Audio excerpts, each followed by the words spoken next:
Jangan hanya sampai di situ. Amin. Hari ini kita mau belajar, Bapak Ibu. Kalau mau ada terobosan, mau ada revival, mau ada kegerakan, dimulai dari doa, Bapak Ibu. Sengaja dalam 3 bulan ini kita akan belajar tentang doa. Makanya banyak kelas-kelas doa yang hadirnya sedikit orang. Karena apa? Menjenuhkan katanya. Ya. Kalau kelas yang membahas tentang doa, itu pasti serangannya luar biasa. Karena iblis gak suka umatnya berdoa. Karena semakin dia berdoa, dia semakin dipakai Tuhan dengan heran. Iblis gak suka, amin. Makanya banyak kalau suruh berdoa, banyak aja alasannya. Inilah, itulah. Itu sudah basi Bapak Ibu. Itu adalah pekerjaan roh jahat untuk kita tidak mau berdoa, amin. Mungkin ada bisikan lagi, ngapain sih kamu berdoa terus? Doa buktinya semua perlu bukti. Padahal ada iman berkata apa? Iman adalah dasar segala sesuatu yang kita harap dan bukti dari sesuatu yang belum kita lihat. Kalau segala sesuatu perlu kita lihat, gak perlu iman Bapak Ibu. Segala sesuatu yang bisa diukur oleh nalar kita, gak perlu iman, amin. Kamu kalau berdiri dekat sungai itu, kalau nyebrang yang gak hati-hati kamu jatuh. Itu udah alami Bapak Ibu, amin. Ya, jadi mari kita level up, kita naik levelnya dong. Jangan hanya berdoa udah. Coba punya api doa Bapak Ibu. Supaya apa? Hidupmu gak biasa-biasa. Kalau hari ini firman Tuhan kamu praktekkan, percaya hidupmu gak biasa-biasa. Mau? Gak biasa-biasa. Ada api Tuhan yang mendorong untuk semakin dekat kepada sumbernya. Amin. Haleluya. Bapak Ibu Saudaraku, ini pun banyak hal yang saya dapatkan juga ketika saya ikut sekolah doa, kemudian webinar ya dari Suzette Hetting, Cindy Jacob. Hamba-hamba Tuhan yang dipakai dengan luar biasa Bapak Ibu. Saya terimpartasi, dari sejak muda saya terimpartasi. Ya saya nggak mau yang biasa-biasa. Karena saya ingin segala sesuatu yang selama saya hidup kan nggak bisa diulang lagi, betul nggak? Benarkah yang dikatakan firman Tuhan itu? Saya mau mengalaminya. Amin. Makanya Bapak Ibu, dari sejak muda saya udah ikut Tuhan, gak main-main. Ini ada saksi keluarga-keluarga saya di sini. Saya menyerahkan hidup kepada Tuhan di masa muda saya. Saya gak rugi ketinggalan temen, saya gak rugi ketinggalan kesukaan saya di masa remaja. Gak rugi Bapak Ibu, karena pesona Tuhan melebihi dari itu semua, amin. Obsesi saya berubah Bapak Ibu. Bukan berarti saya ingin jadi pendeta, enggak. Tapi hidup saya mulai ditata untuk saya lebih dekat sama Tuhan. Saya gak punya cita-cita jadi pendeta, tapi saya ingin menjadi anak Tuhan yang berkenan, itu aja, di hadapan Tuhan. Saya udah pernah cerita, mungkin kalau diulang lagi panjang. Tapi begitulah kehidupan. Itu pilihan kita. Apakah kita mau sungguh-sungguh karena hidup gak bisa diulang lagi? Apakah kita mau main-main? Bapak Ibu segala sesuatunya ada pertanggungjawaban nanti di surga, amin. Ada kitab kehidupannya, amin. Jangan sampai ketika dibuka kitab kehidupannya ada hari-hari kita yang hilang. Hari-hari yang hilang karena Tuhan gak pernah mencatat yang buruk, amin. Tuhan selalu mencatat jalan-jalan hidup kita yang baik. Jadi ketika kitab kehidupan itu terbuka, apakah ada hari Selasa kamu kemana? Kosong. Di situ engkau sedang tidak taat pada Tuhan. Amin. Jangan sampai catatan diarymu nanti di surga banyak kosongnya. Jam sekian gak ada. Jam sekiannya misalkan jam 2 kamu berbuat dosa. Gak cepet-cepet minta ampun sama Tuhan. Ditunda-tunda sampai besok. Hari itu kau tidak ada catatannya. Mau seperti itu Bapak Ibu? Tetapi rapotmu bagus selalu. Hari Senin ada, Selasa ada, Rabu ada. Bukan berarti kita nggak berbuat dosa. Tapi ada satu keinginan, aku tidak mau berbuat dosa.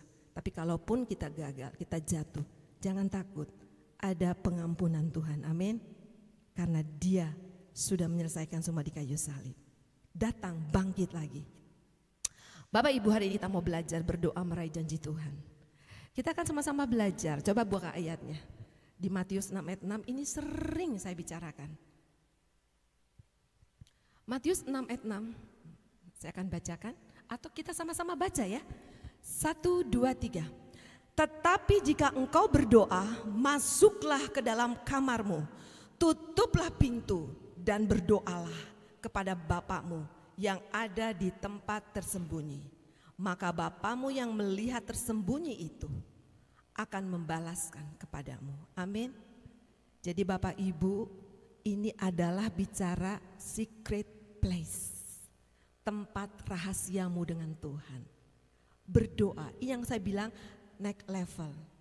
Saya enggak bahas tempat tersembunyi, tetapi saya akan bahas yang lain. Tapi ini adalah pembukaannya supaya sudut pandang kita sama. Karena firman Tuhan katakan, masuk ke dalam kamarmu, tutup pintu dan berdoa. Sudahkah Bapak Ibu lakukan itu? Apakah hanya formalitas, mau makan, mau bangun tidur, ya, mau pergi, mau apa, ketika ada kebutuhan baru berdoa? Ini adalah suatu gaya hidup. Katakan apa? Gaya hidup. Bapak Ibu masuk ke dalam kamar berdoa. Cari waktu, mau siang, malam, kapan saja Bapak Ibu punya spend time dengan Tuhan. Waktu dengan Tuhan. Amin. Untuk Bapak Ibu berdoa. Karena Tuhan bilang berdoa di tempat yang tersembunyi. Maka Tuhan akan membalas kepadamu. Amin. Tuhan akan memberikan apa yang kau perlukan di depan orang banyak. Enggak main-main. Jawabannya enggak sendiri, tapi orang menjadi saksi hidup. Melihat mujizat terjadi dalam hidupmu. Itu dimulai di kamarmu. Saya enggak punya kamar, atur aja. Itu berbicara tentang tempat yang sunyi. Tempat yang sunyi. Bapak Ibu enggak punya kamar khusus untuk doa, biar pada tidur semua Bapak Ibu bangun lebih awal. Berdoa, itu adalah secret place. Amin. Tempat yang sunyi. Tidak ada yang ganggu. Nah, Bapak akan memberikan upah ya dari apa yang kau doakan. Saudara bisa berdoa waktu 15 menit, 30 menit, lama-lama 1 jam, lama-lama bisa 2 jam Bapak Ibu. Dimulai dari 15 menit Bapak Ibu ambil waktu berdoa, kemudian penyembahan, ya. Ada saat-saat di mana kita sulit untuk menyembah, pernah? Karena begitu banyak tekanan, kesibukan, segala macam susah. Bapak Ibu bisa bantu. Ini pengalaman saya pribadi. Ketika saya masuk ke kamar saya nggak tahu mau ngapain. Tapi saya rindu untuk dilawat Tuhan. Saya putar lagu Bapak Ibu. Ya, saya buka lagu. Ya, Bapak Ibu bisa lewat HP atau apalah. Bapak Ibu menyembah bersama di situ. Lama-lama kita air mata mengalir. Tuhan itu begitu luar biasa. Dan lama-lama kita matikan, kita memuji sendiri. Amin. Bahkan saya sempat menari-nari. Nari-nari aja. Saya merasakan saya bersama dengan malaikat di kamar saya menari. Saya menari. Sampai seperti itu. Ya. Menari di atas persoalan. Kenapa menari? Karena ada janji Tuhan yang membuat kita bisa menari. Kita bisa lepas Bapak Ibu. Lanjut. Ya. Kita akan sama-sama baca di Yohanes 1:1-5. 1, 2, 3. Pada mulanya adalah firman. Firman itu bersama-sama dengan Allah. Dan firman itu adalah Allah. Ia pada mulanya bersama-sama dengan Allah. Segala sesuatu dijadikan oleh Dia, dan tanpa Dia tidak ada sesuatu pun yang telah jadi dari segala yang telah dijadikan. Dalam Dia ada hidup, dan hidup itu adalah terang manusia. Terang itu bercahaya di dalam kegelapan, dan kegelapan itu tidak menguasainya. Amin. Siapakah firman yang telah menjadi manusia? Betul, Yesus. Bapak Ibu, kalau kita kembali kepada Kejadian, coba silakan ayat selanjutnya. Kejadian setelah ini. Ini awal penciptaan ya. Dengarkan baik-baik, ini mungkin ada pengajarannya. Kejadian 1:1-2. Pada mulanya Allah menciptakan langit dan bumi. Bumi belum berbentuk dan kosong. Gelap gulita menutupi samudra raya. Dan roh Allah, apa katanya? Melayang-layang di atas permukaan air. Kenapa ayat ini sangat penting? Begini ceritanya. Saya juga mendapatkan pewahyuan dari hamba Tuhan ya. Kasih impartasi. Ini memberikan saya sesuatu yang wow, benar. Pak Ibu Saudaraku, pada waktu itu Tuhan menciptakan bumi masih kosong. Ada roh Allah melayang-layang di sana. Roh Allah itu adalah Roh Kudus yang hari ini ada di hati Bapak Ibu Saudara. Roh Kudus yang membangkitkan Yesus dari kematian dan Roh Kudus yang ada di hati kita. Roh yang sama. Pada waktu itu karena bumi belum jadi, ya, masih kosong. Ibaratnya seperti ini. Seseorang yang sedang hamil. Ya. Sedang hamil. Hamil apa? Hamil bulan, galaksi, matahari, tanaman, tumbuhan, alam semesta gitu. Sampai akhirnya apa? Bapa berfirman, maka jadilah terang, maka jadilah terang. Dan segala sesuatu diciptakan melalui apa? Perkataan firman. Dan ketika Bapa memperkatakan firman-Nya, Roh Kudus mencipta. Amin. Roh Kudus mencipta. Jadi Roh Kudus enggak bisa berbuat apa-apa dari dirinya sendiri, dari perkataannya sendiri, tetapi Roh Kudus mengerjakan dari firman. Jadi mengerti ya sampai sini ya? Sampai sini paham ya? Bahwa pada saat itu Roh Allah, kita akan bicara tentang Trinitas, Bapa dan Roh Kudus di sini. Ketika Bapa memberikan perintah, maka Roh Kudus menciptakan apa yang Tuhan perintahkan. Baik, lanjut. Kemudian Bapak Ibu Saudaraku, di Yohanes 16 ayat 13 katakan, tetapi apabila Ia datang, yaitu Roh kebenaran, Ia akan memimpin kamu ke dalam seluruh kebenaran. Sebab Ia tidak berkata-kata dari dirinya sendiri, tetapi segala sesuatu yang didengarnya, itulah yang dikatakannya, dan Ia akan memberitakan kepadamu hal-hal yang akan datang. Siapakah Dia? Roh Kudus. Jadi Bapak Ibu, yang tadi Roh Kudus melayang-layang itu, Dia enggak bisa mengerjakan apa yang dari dirinya, tetapi Dia akan berkreasi, Dia akan menciptakan sesuai dari perkataan Allah Bapa. Dan saat itu Yesus adalah firman. Yesus bersama-sama dengan Bapa. Yesus bersama-sama dengan Bapa. Karena firman menjadi manusia itu Kristus. Nah, Allah mengatakannya. Jadi Bapak Ibu Saudaraku, lanjut.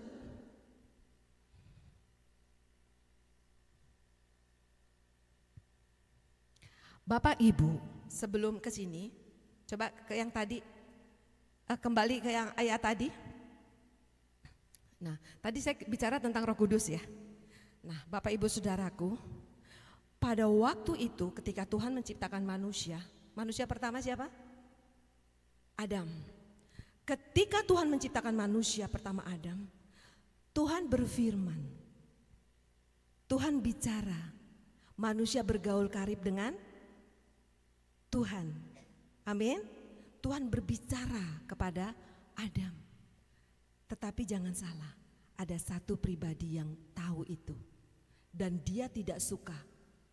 Dia tidak suka kalau isi hati Tuhan disampaikan kepada manusia, yaitu Adam. Makanya ketika iblis tahu Tuhan menciptakan Adam dan Tuhan berbicara kepada Adam, Tuhan menuangkan isi hatinya kepada Adam. Iblis takut, bagaimana kalau ada Adam-Adam yang lain. Pasti celaka bagi dia. Makanya dia berusaha menghancurkan ciptaan Tuhan itu. Amin.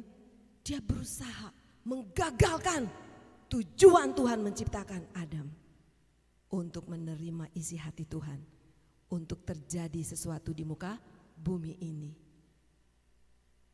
Jadi Bapak Ibu, ketika itulah iblis mulai menipu Adam dan Hawa. Dan akhirnya Adam dan Hawa apa Bapak Ibu? Jatuh.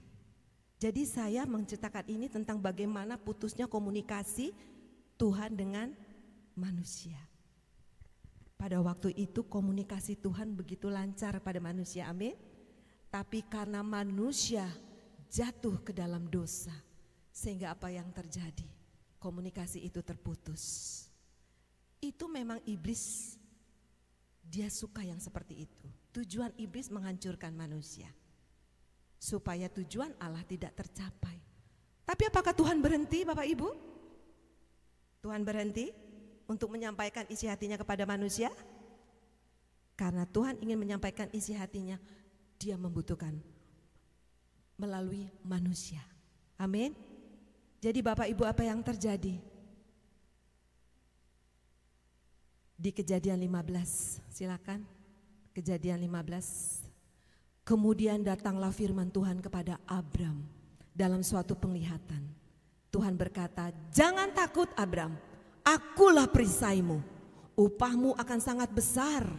Abram menjawab, "Ya Tuhan Allah, apakah yang akan Engkau berikan kepadaku?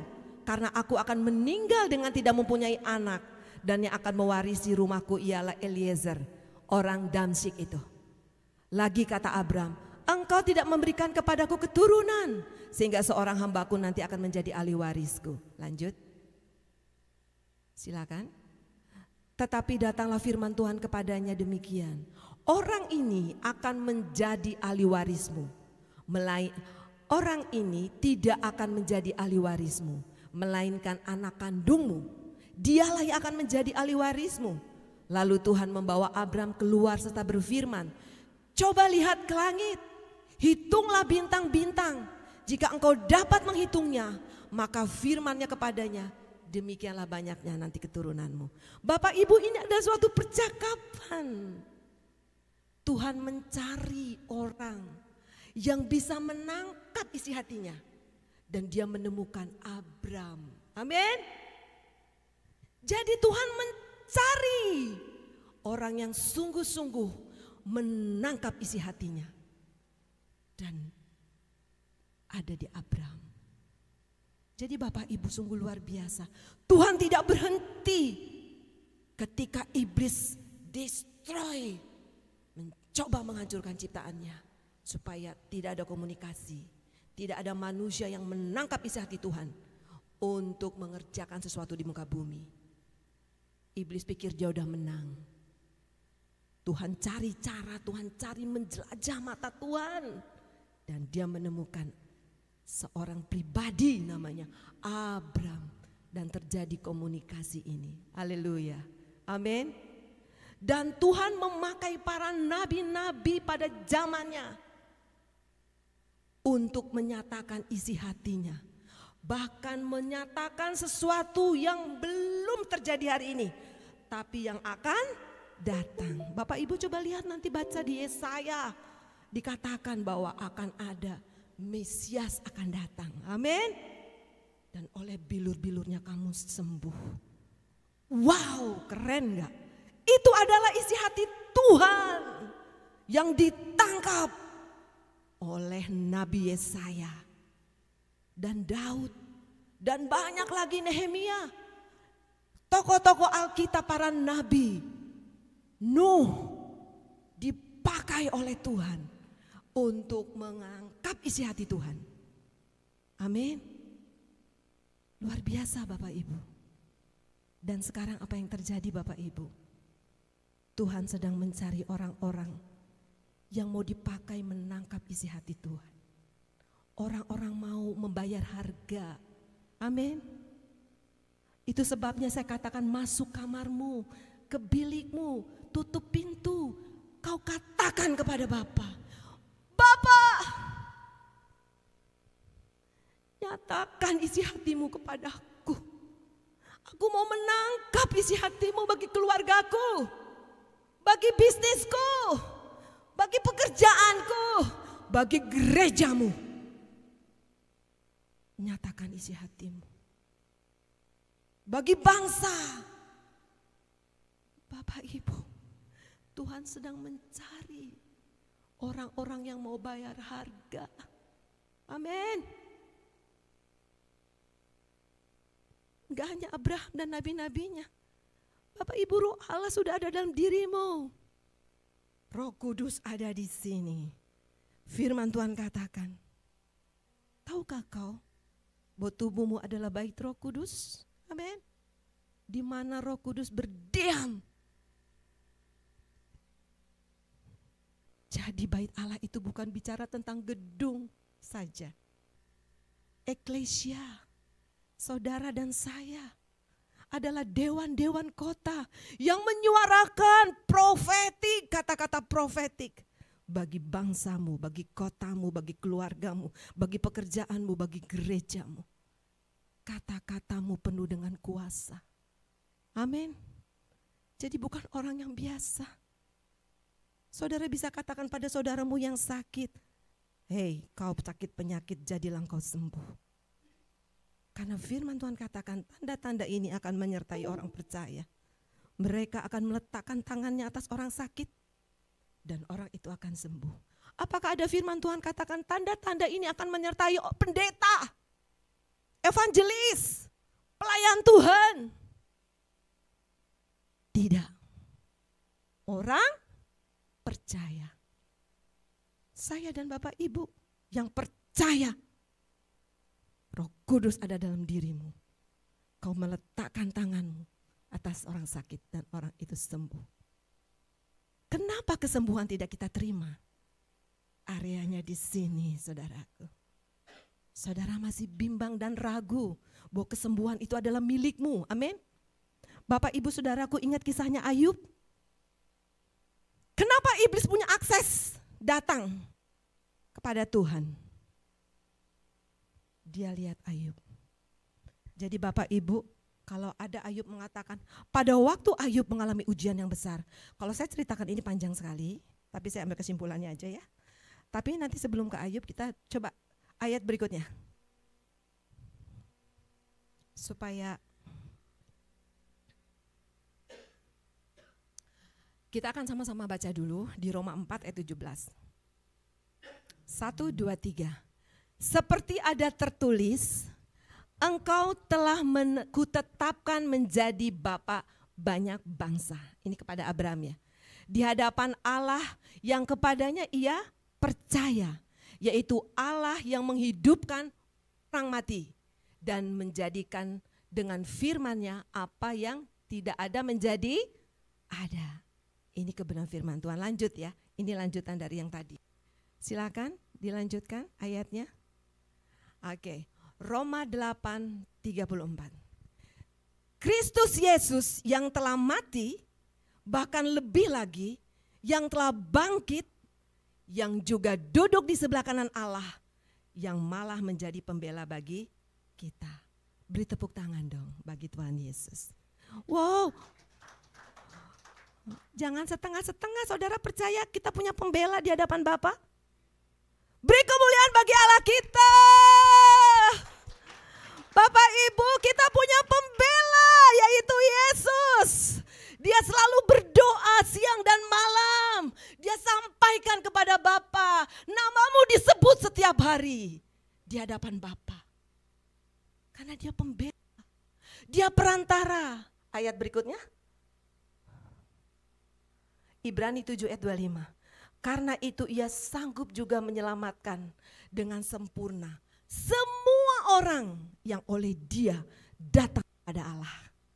Sebab ia hidup senantiasa untuk menjadi pengantara mereka, saya dan saudara. Yesus adalah pengantara kita. Pengantara itu adalah apa? Pembela, advokat, lawyer. Dia pembela kita. Jadi saya bisa bayangkan ketika saya merenungkan ini, saya bayangkan begini Bapak Ibu Saudaraku. Ketika saya berjalan dalam kehidupan saya terjatuh Bapak Ibu. Saya gagal. Apakah Tuhan tahu ketika saya gagal? Tuhan tahu. Kemudian saya bilang, Tuhan ampuni saya. Baru saja saya gagal Tuhan. Saya berdosa di hadapan-Mu. Apakah Tuhan menghakimi kita? Yesus ngomong gini.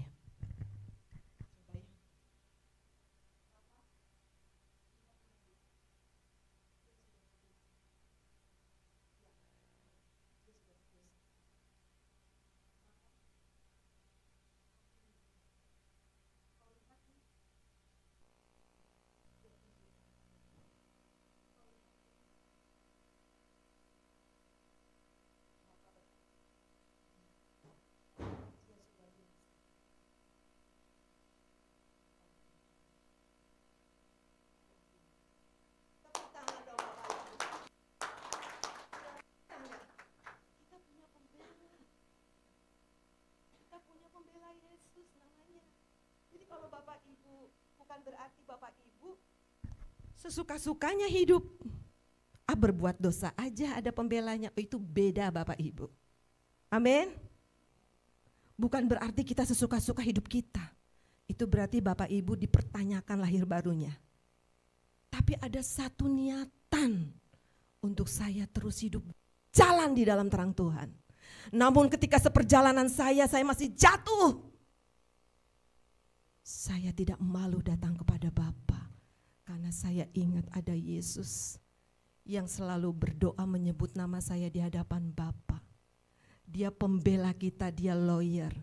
Jadi tidak ada celah buat iblis mengintimidasi kita, amin. Karena saudara dan saya adalah anaknya. Saudara dan saya sudah ditebus dengan darahnya. Dan lunas dibayar. Jadi ketika saudara jatuh, tetap datang pada Tuhan. Saudara jangan malu akui di hadapan Tuhan. Setiap kita dalam perjalanan iman kita, pasti ada hal-hal di mana kita sedang berjuang, tetapi kita tak tersanggup, kita jatuh. Amin. Tapi ingat ada pembelamu di sana. Dia menopang engkau, mengampunimu, mengangkatmu. Karena ada seorang pembela, yaitu Yesus. Dia lawyer kita, dia advokat kita, dia moderator kita. Yang mengatakan kepada Bapa, Bapa, anakmu memang berdosa. Lihat, aku lihat. Ampuni dia Bapa. Lihat. Dia tunjukkan lubang paku dan lambung yang ditusuk. Hati Tuhan katakan, ya, sudah lunas dibayar. Amin.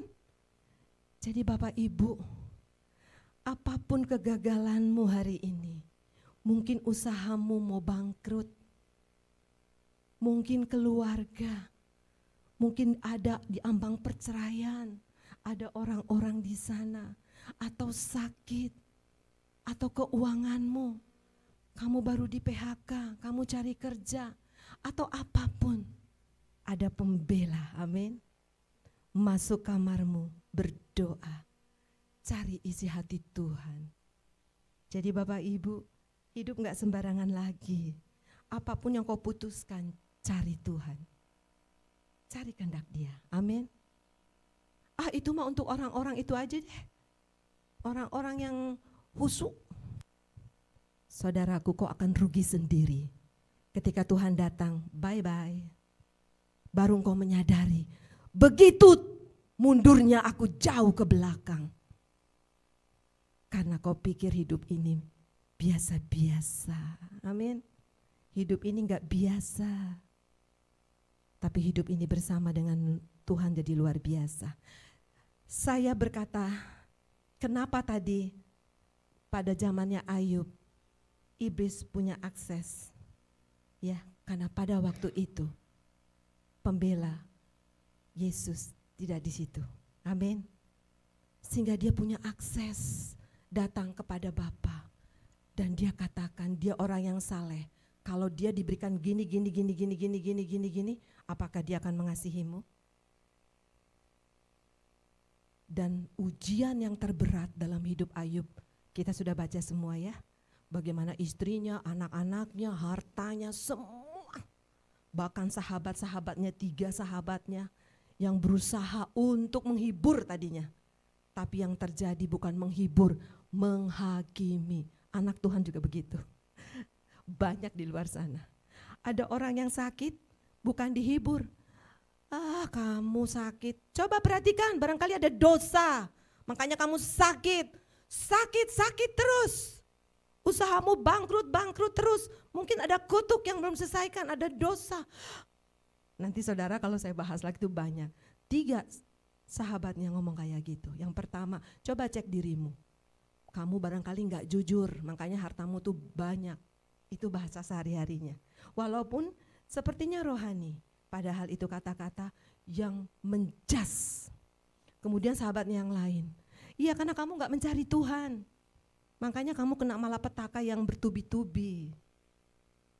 Akhirnya Ayub, apakah dia membantah Tuhan? Enggak, tapi ada kata-kata Ayub yang salah. Dan Bapak Ibu hati-hati dengan perkataan ini. Dia berkata, Tuhan yang memberi, Tuhan yang mengambil. Pernah dengar itu? Dan itu digunakan oleh anak Tuhan juga loh. Itu salah Bapak Ibu. Tuhan memberi, Tuhan gak pernah ambil lagi. Amin. Coba baca di firman Tuhan. Segala yang baik itu berasal dari Bapa yang dari atas, Bapa segala terang. Daripadanya gak ada perubahan dan bayang-bayang. Jadi Bapa enggak pernah kasih yang jahat. Mana mungkin Bu Dewi udah kasih anaknya sepatu diambil lagi. Ya kan? Nih anakku, nih ulang tahunmu. Mami kasih sepatu ya untuk sekolah. Waktu dia pakai kembaliin. Jahat banget ya. Jadi jangan Bapak Ibu berkata demikian. Yang ngambil itu iblis. Amin. Bukan Tuhan. Kenapa anaknya mati? Kenapa istrinya ninggalin dia? Kenapa hartanya hilang?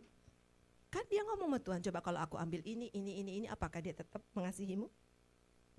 Jadi bukan Tuhan. Apa yang Tuhan kasih kepada kita, dia gak pernah mau ambil lagi. Karena bukan Tuhan ece-ece, udah ngasih ngambil, aduh PHP. Enggak, Tuhan kita baik. Jadi kalau Bapak Ibu ngalamin malapetaka, pencobaan, itu bukan dari Tuhan. Ya sudahlah, cobaan itu memang dari Tuhan. Waduh gawat. Cobaan baca dong di Yakobus, enggak ada. Cobaan itu karena dirimu sendiri. Amin. Bukan karena Tuhan. Kenapa ada orang sakit paru-paru, sakit ini. Coba cek aja. Bisa jadi ya begadang, ya kan? Sampai dini hari, tidur di lantai, kurang makanan yang bergizi, atau yang lain. Ya, Tuhan gak kasih penyakit.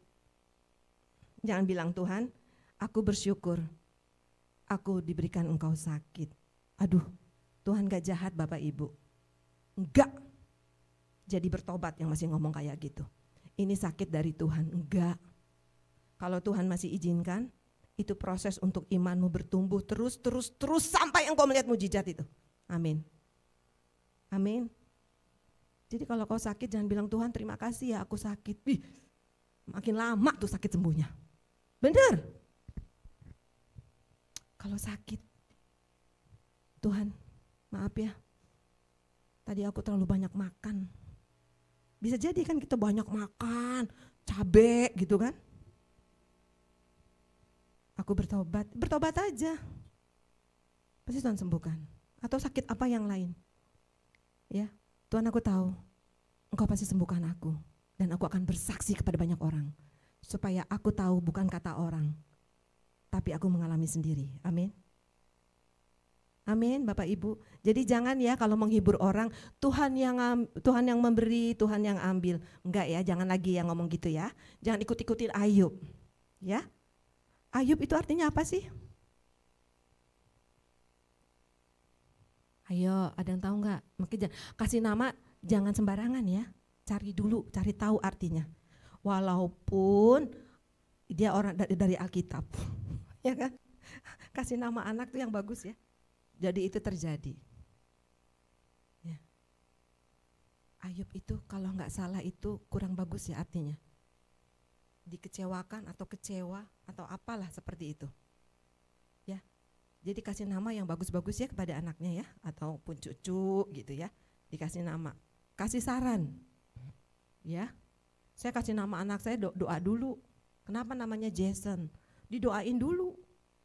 Ya, suami istri berdoa ditambah sama neneknya, Pangihutan. Harapannya punya adik. Pangihutan tuh bahasa Batak, ada yang ngikutin gitu. Ya. Jadi Bapak Ibu, Jason itu anak penghiburan, penyembuh. Ya. Biar dimanapun dia bisa wartakan. Itu kan harapan orang tua ya. Nah Bapak Ibu, jadi kita punya pembela, lawyer, mediator. Berdoa pada Bapak setiap saat dan nama kita disebut. Amin. Lanjut. Silakan. Yohanes 16 ayat 13. Tetapi apabila ia datang, yaitu roh kebenaran, ia akan memimpin kamu ke dalam seluruh kebenaran. Sebab ia tidak akan berkata-kata dari dirinya sendiri. Tetapi segala sesuatu yang didengarnya, itulah yang akan dikatakannya. Dan ia akan memberitakan kepadamu hal-hal yang akan datang. Bapak Ibu, saya ingin ada 3 orang yang bisa bantu saya supaya jemaat Tuhan bisa memvisualisasikan. Saya minta siapa? Bu Dewi, siapa lagi? Yang agak tua sedikit, Bu Nelly. Ya. Yang agak lebih muda siapa nih? Joshua. Ayo, mari Bang Joshua. Ya, biar ada cowoknya. Ya di atas saja ya biar bisa tergambar ya. Nah,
tidak sendiri. Baik ketika kau sedang jatuh, ketika kau sedang berbuat dosa, apakah Roh Kudus keluar dari dirimu? Ya, Bu Dewi, kita keluar.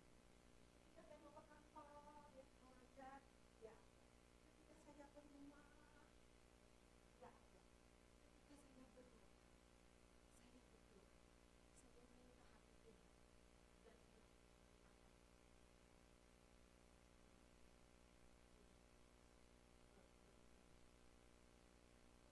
Dan saya sedang berdoa, Tuhan aku minta isi hati Tuhan dan Roh Kudus, Yesus sebagai pembela kita, dia berbicara kepada kita.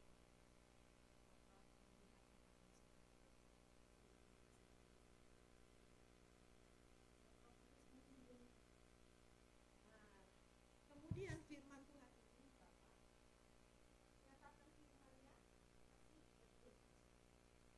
Yesus kasih Roh Kudus. Roh Kudus kasih kesaksian. Ngerti ya? Ketika kita berdoa di kamar kita, Tuhan aku mendapatkan janji-Mu, aku ingin mendapatkan isi hati Tuhan atas hidupku, atas keluargaku, atas pekerjaanku, atas gereja-Mu. Aku ingin berdoa Tuhan, isi hati-Mu. Dan apa yang terjadi Bapak Ibu? Bapak kasih firman-Nya kepada Tuhan Yesus, kasih kepada siapa? Roh Kudus kasih kepada siapa? Nah, saya mendapatkan janji itu. Dan ketika saya berfirman, bukan cuma Bapak Ibu. Ketika kita buka firman itu, ada satu ayat yang rema bisa terakhir. Jangan takut, jangan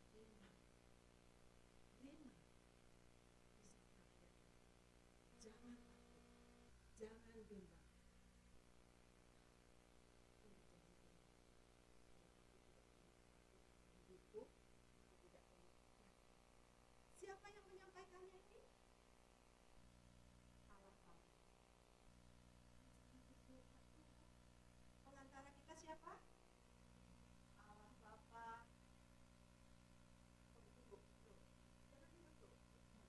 Pengantara kita.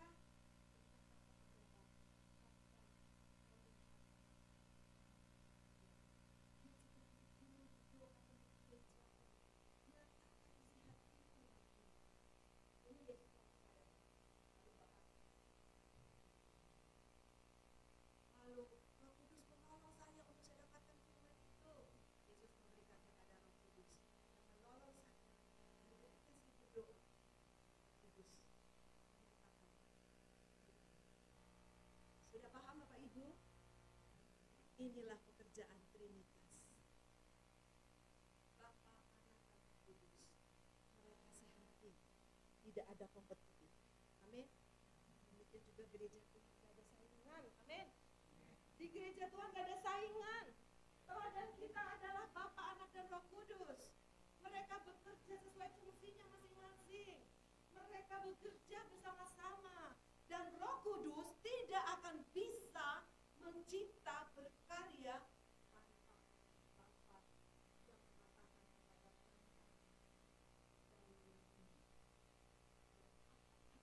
bagaimana janji Tuhan itu terjadi dalam hidupmu?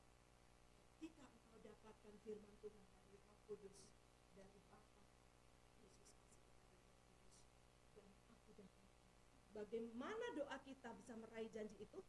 Terus katakan janji itu di dalam doamu. Sampai kapan? Sampai engkau melihat itu terjadi. Banyak orang gak terjadi dalam hidupnya, bosen. Amin. Dan tidak diperkatakan, cuma satu kali dia katain, Tuhan oleh bilur-bilurku aku sembuh, barusan engkau berkata jangan bangkit. Dan lupa lagi ayat itu. Amin. Sampai engkau melihat janji itu. Dan ketika engkau berkatakan, Roh Kudus berkreasi, dia mencipta. Amin. Jangan anggurin Roh Kudus. Ketika engkau katakan firman, Roh Kudus mencipta. Sesuai dengan kehendaknya. Karena tadi Roh Kudus tidak akan bisa berkata-kata dari dirinya sendiri. Enggak bisa. Makanya mereka sehati Trinitas sesuai fungsinya.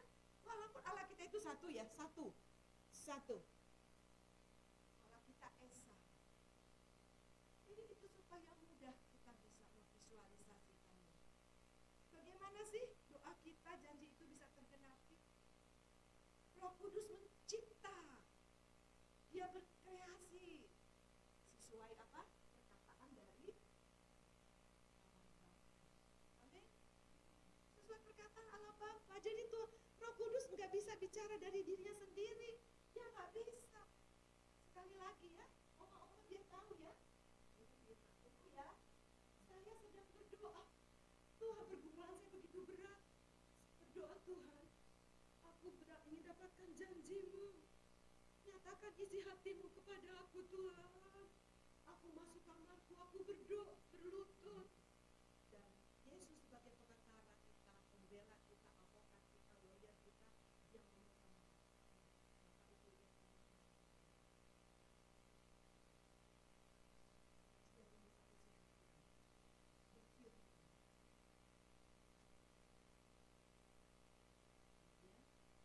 Kudus yang menolong kita. Dan Roh Kudus menolong kita dalam berdoa. Roh Kudus menolong kita dalam berdoa.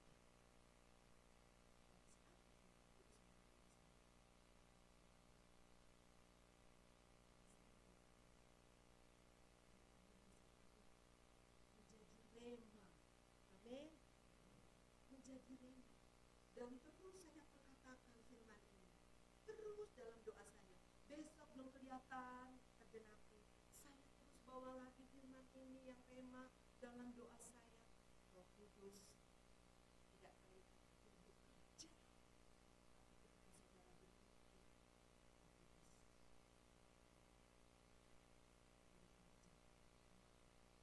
Roh Kudus harus diperkatakan.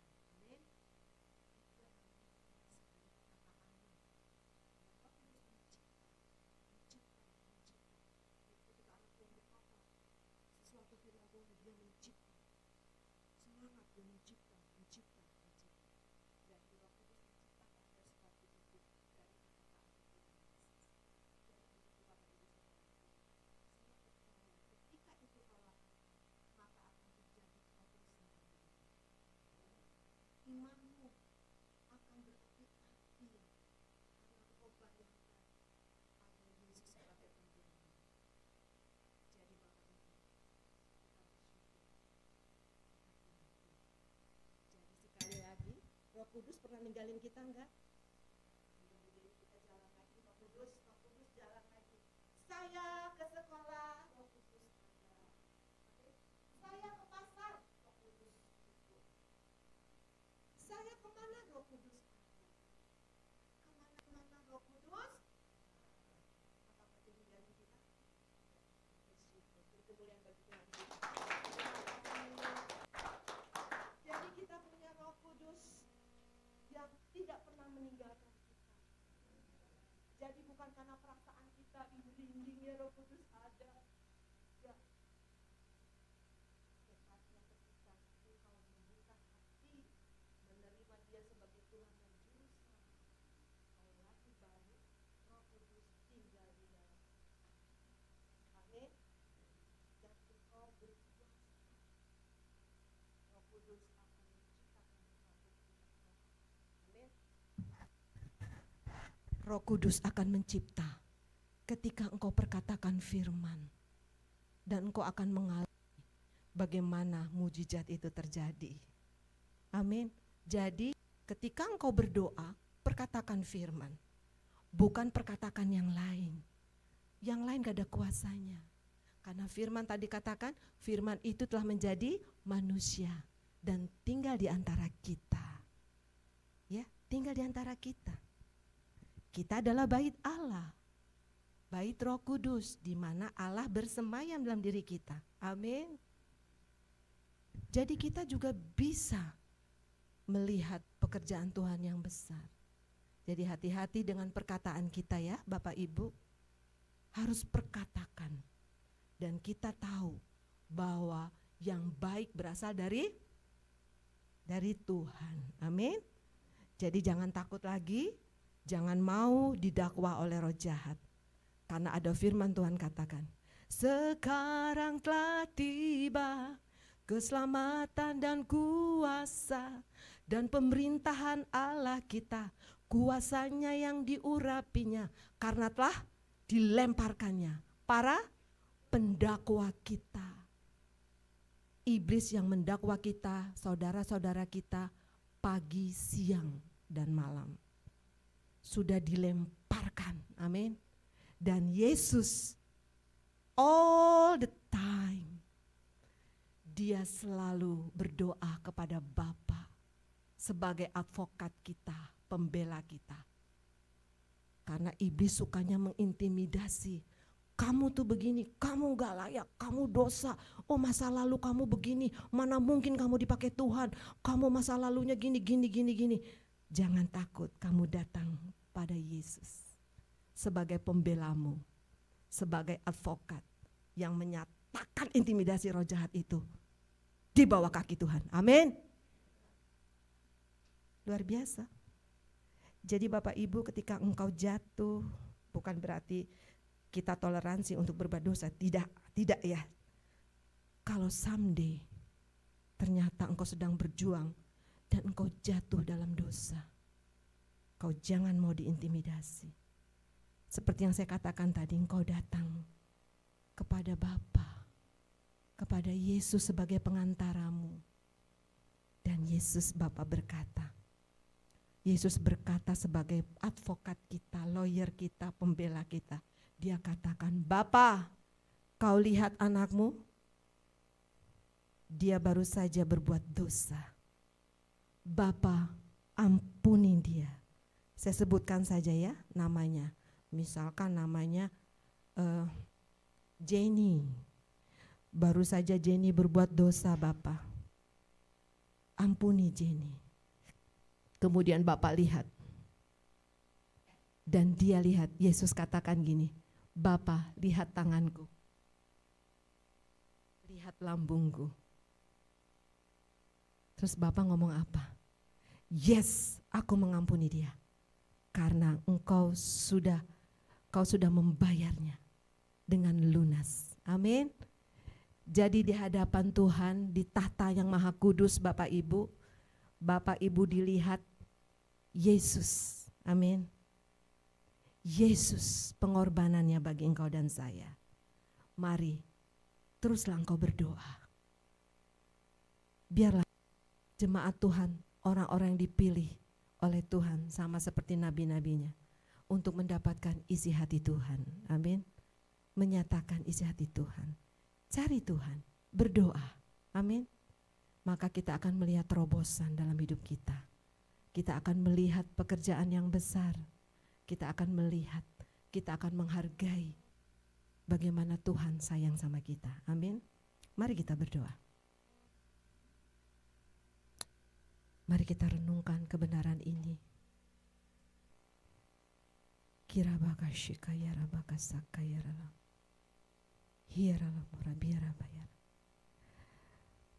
Tuhan, kami bersyukur kami punya Tuhan sebagai pembela.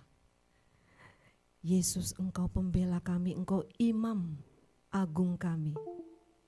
Engkau perantara kami kepada Bapa.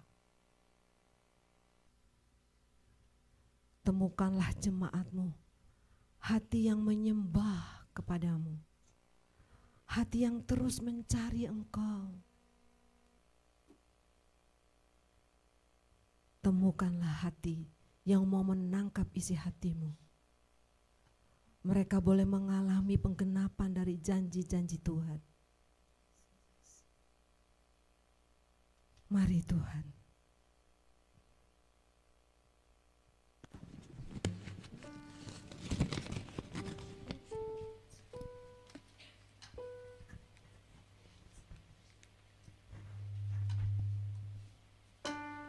Kita tetap dalam hadirat Tuhan.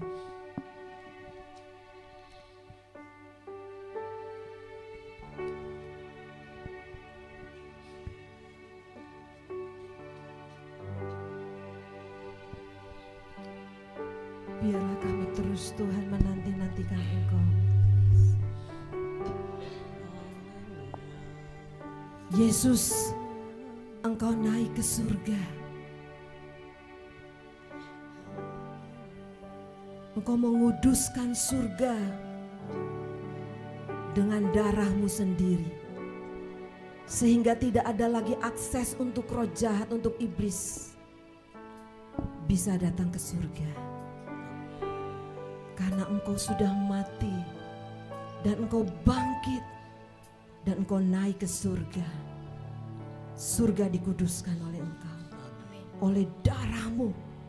Karena pada zaman Ayub, iblis punya akses datang kepada Bapa untuk mencobai Ayub. Dan hari ini kami bersyukur untuk pengorbanan Yesus, untuk darah Yesus. Dan engkau sekarang duduk di sebelah kanan Allah Bapa. Tidak ada akses lagi bagi roh jahat bisa masuk ke surga. Itu adalah tempatmu, tempat kudus kemuliaanmu. Dan bagi orang-orang percaya akan bersama-sama dengan engkau memerintah ya Tuhan. Temukanlah gerejamu yang terus fokus kepadamu. Karena satu hari kami akan memerintah bersama denganmu. Terima kasih Tuhan. Tidak peduli apapun yang kami alami sekarang ini. Penderitaan apapun, pergumulan, kami tidak peduli, tidak sebanding dengan kemuliaan yang kau sediakan bagi umat-Mu ya Tuhan. Dan kami tahu semuanya bisa kami lalui karena Engkaulah Allah yang menjadi pembela kami di hadapan Bapa, yang membawa kami kepada terobosan baru dalam kerohanian kami. Ada pengharapan, ada sesuatu yang baru yang Tuhan kerjakan dalam hidup kami, karena ada Yesus yang menjadi pembela kami. Iblis sudah dikalahkan, tidak punya kuasa untuk mengintimidasi kami, bahkan mengintimidasi saudara-saudara kami siang dan malam. Karena Yesus doa siang dan malam di hadapan Bapa, dan nama kami disebut all the time. Terima kasih Tuhan. Ingin selalu bersekutu denganmu, menikmati hadiratmu, biarkan rohmu tinggal dalam hidupku.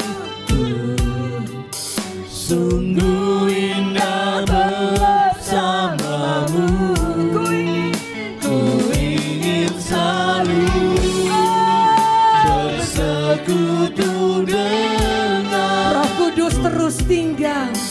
Kau tidak pernah meninggalkan kami.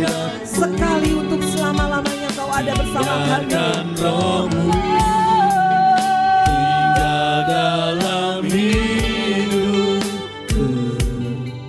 Sungguh indah bersamamu, Sungguh indah, sungguh indah bersamamu, sungguh indah bersamamu selamanya. biarlah pesona-Mu itu menguasai hati dan pikiran kami, sehingga tidak hanya ketika kami mendengar firman-Mu saat ini, tetapi menjadi hidup kami Tuhan. Diberkatilah jemaat-Mu di tempat ini, yang terus menjadi mitranya Tuhan, menjadi teman sekerja-Mu ya Tuhan. Pakai gereja-Mu untuk menyatakan kebesaran-Mu. Pakai gereja-Mu di tempat ini, di dalam nama Yesus. Mari kita yang percaya katakan amin. Amin. Memberkati.